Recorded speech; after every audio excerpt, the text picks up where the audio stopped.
अपनी बेटी की शादी जबरदस्ती अपनी पसंद के लड़के से करवाने वाले अंकल जी लोग बड़े चिंतित हैं। दहेज के लिए बेटे को इमोशनली ब्लैकमेल करके उसकी प्रेमिका छुड़वाने वाली माताजी लोगों में डर का माहौल है।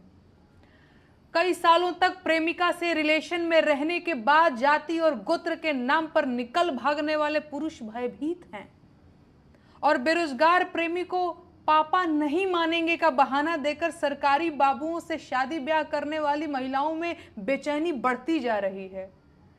बीते दिनों जिन जघन्य तरीकों से कुछ पुरुषों की हत्याएं हुई हैं, उसके बाद से नैरेटिव गढ़ा जा रहा है कि सभी महिलाएं संभावित साजिशकर्ता और पतियों की हत्यारिन हैं और सभी पुरुष खतरे में हैं। एक घटिया किस्म का नैरेटिव बनाया जा रहा है कि सभी पतियों को अपनी पत्नियों से सावधान रहने की जरूरत है और आपकी पत्नी किसी भी दिन आपकी हत्या करवा सकती है।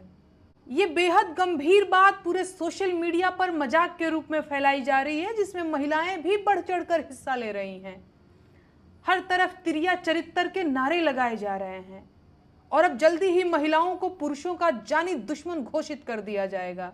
हालांकि इन हत्याओं में महिलाओं के साथ उनके पुरुष साथियों ने भी बढ़ चढ़कर योगदान दिया है, लेकिन इस बात पर किसी को बात नहीं करनी, क्योंकि उसमें मनोरंजन में कमी आ जाएगी, मजा किरकिरा हो जाएगा, मीम खराब हो जाएंगे और महिलाओं को अपमानित करने के मिशन में बाधा आएगी।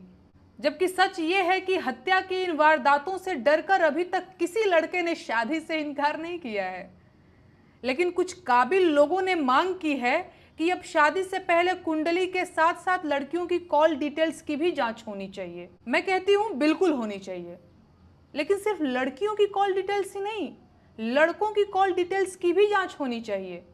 ऐसा तो नहीं है कि जीवन साथी की हत्या सिर्फ महिलाओं ने की है।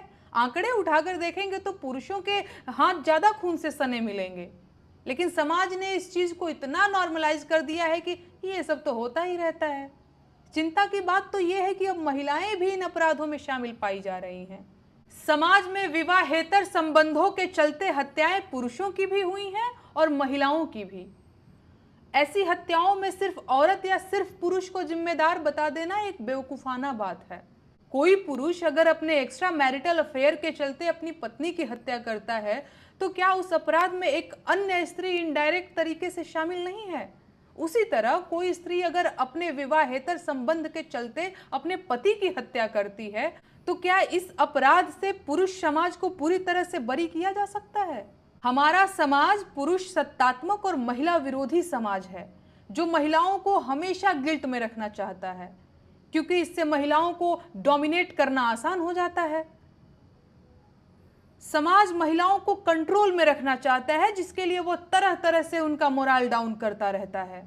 उसे सवाल पूछने वाली निडर और निर्भीक महिलाएं नहीं पसंद हैं, क्योंकि वो बाकी औरतों को भी अपने जैसा बना सकती हैं, जिसका मतलब तो आप समझ ही रहे हैं। आज सोशल मीडिया पर महिलाओं को कोसने वाले तमाम लोगों की सच्चाई ये है कि अगर उनके कॉल डिटेल्स और इनबॉक्स की जांच कर ली जाए तो शायद ही कोई साफ सुथरा पाया जाएगा। लेकिन अब चूंकि देश में ज्यादातर नौकरियां मोबाइल फोन और सोशल मीडिया अकाउंट्स पुरुषों के हाथ में हैं, तो महिलाओं को मनमाफिक तरीके से अपमानित किया जा रहा है। एक दूसरे पर कीचड़ उछालने की बजाय अब समस्या के समाधान पर विचार करने की जरूरत है। अगर साथ नहीं निभ पा रहा है तो अलग हो जाइए।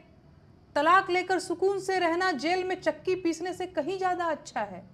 समाज की चिंता मत कीजिए, उसे आपके जीवन में चल रही खटपट की खबर बहुत पहले से है। उसका हाल भी आपसे बेहतर नहीं है। अपनी जिंदगी का सुकून बचाइए, नहीं निभ रही है तो अलग हो जाइए। एक दूसरे को ड्रम, फ्रीज और सूटकेस में भरने से ज्यादा बेहतर है अलग हो जाइए।